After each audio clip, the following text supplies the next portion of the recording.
কহিলেন, সৃষ্টির আদিতে 7 মহর্ষি ও 4 মনু আমার মানুষ জাত। এই পৃথিবীর সকল মানুষ তাদের থেকে সৃষ্ট। আমার থেকে সম্পূর্ণ জগতের উৎপত্তি এবং আমার দ্বারাই এ জগৎ পরিচালিত হচ্ছে। এ কথা থেকে জ্ঞানীরা আমার ভজনা করেন। এই সব ভক্তদের প্রতি কৃপা প্রদর্শন করে আমি তাদের অজ্ঞান জনিত অন্ধকার উজ্জ্বল জ্ঞানের আলো দিয়ে বিনাশ করি।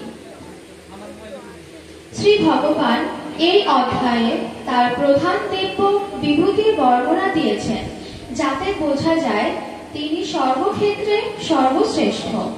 তিনি প্রাণীকুলের ভেতরে স্থিত আত্মা, জীব জগতের সৃষ্টি, স্থিতি ও বিনাশের কারণ।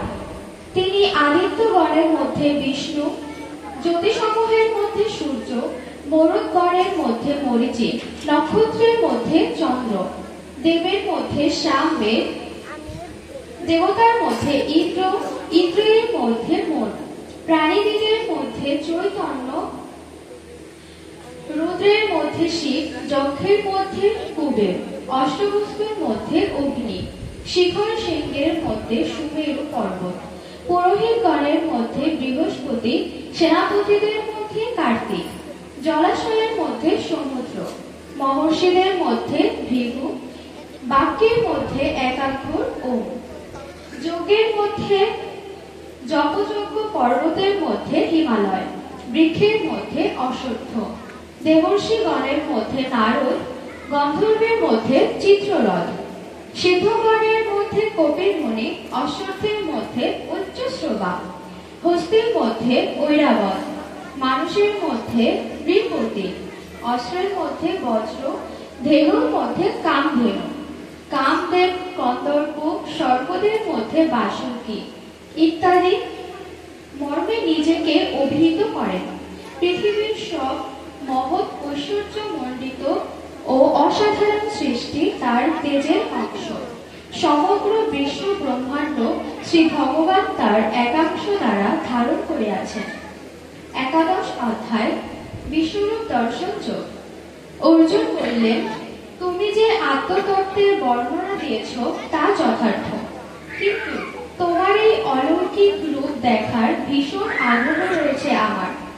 শ্রী ভগবান বললেন, তোমার বিদ্যমান চোখ দিয়ে তুমি আমাকে দেখতে পাবে না, তাই তোমাকে দিব্য চক্ষু দিচ্ছি, তা দিয়ে তুমি আমার অলৌকিক রূপ দেখো। অর্জুন দেখতে পেলেন শ্রী ভগবানের বিশ্বরূপ, অসংখ্য মুখ ও চক্ষু বিশিষ্ট, বহু অস্ত্রে সজ্জিত, দিব্য কান্তি সব আশ্চর্যবৎ সম্বলিত এই দেবমূর্তিও মুখ বিশ্ব ব্রহ্মাণ্ড ব্যাপী বিস্তৃত।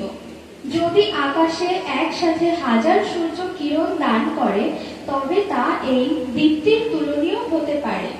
অর্জুন বহুধাবী ভক্ত জগতে এই বিশ্বরূপধারী দেব দেবের শরীরে একসঙ্গে স্থিত দেখতে পেলেন। বিস্ময়ে অভিভূত অর্জুন করজোড়ে নতমস্তকে তাকে প্রণাম করলেন। অর্জুন বললেন, তুমি একাই সর্ব, পৃথিবী ও অন্তরিক্ষ সহ সকল দিক পরিব্যাপ্ত করে আছো, যা দেখে ত্রিলোকের সবাই ভীত হয়ে পড়েছে।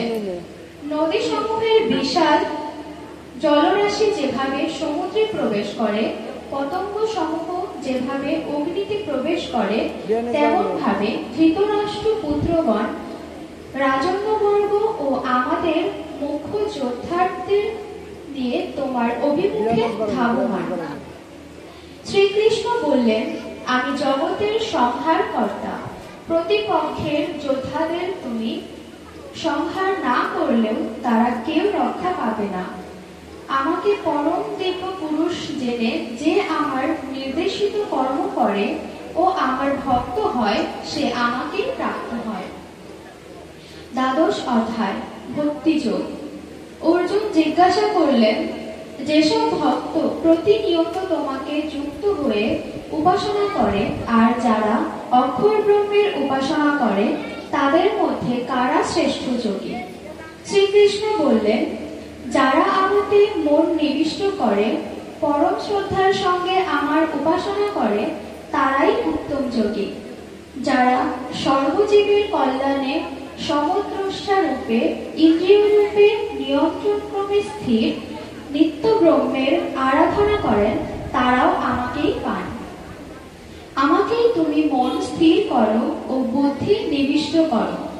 যদি আমাকে মন স্থির রাখতে না পারো, তবে অভ্যাস যোগ দিয়ে আমাকে পেতে চেষ্টা করো। যদি তাতেও অসমর্থ হও, তবে আমার কর্ম পরম লক্ষ্য ভেবে এগিয়ে যাও। আর যদি তাও করতে না পারো, তবে সংযত চিত্তে সকল কর্মের ফল পরিত্যাগ পূর্বক আমার যোগে আশ্রয় নাও। অভ্যাস অপেক্ষা জ্ঞান শ্রেষ্ঠ, জ্ঞান অপেক্ষা ধ্যান ও ধ্যান অপেক্ষা কর্মফল ত্যাগ শ্রেষ্ঠ। ত্যাগ থেকেই শান্তি পাওয়া যায়। বিদ্বেষহীন, বন্ধু বৎসল ও দয়ালু, নিঃস্বার্থ ও নিরহংকার, সুখ দুঃখে সমভাবাপন্ন, ক্ষমাশীল, আত্মসংযমী, দৃঢ় সংকল্পধারী, নিপীড়কগণ, যার আনন্দ, ক্রোধ, ভয়, উদ্বেগ নেই, কামনাশূন্য, যুদ্ধচিত্ত, কর্মে সুদক্ষ ও নিরপেক্ষ, মনোপীড়াহীন, সমদৃষ্টি সম্পূর্ণ, ভক্তিমান ব্যক্তি ভগবানের প্রিয়। ওম যদক্ষরে পরিভ্রষ্ট মাত্রাহীনং চ যদ্ভাবেৎ পূর্ণং ভবতু তৎসর্বং তৎপ্রসাদাৎ জনার্দন।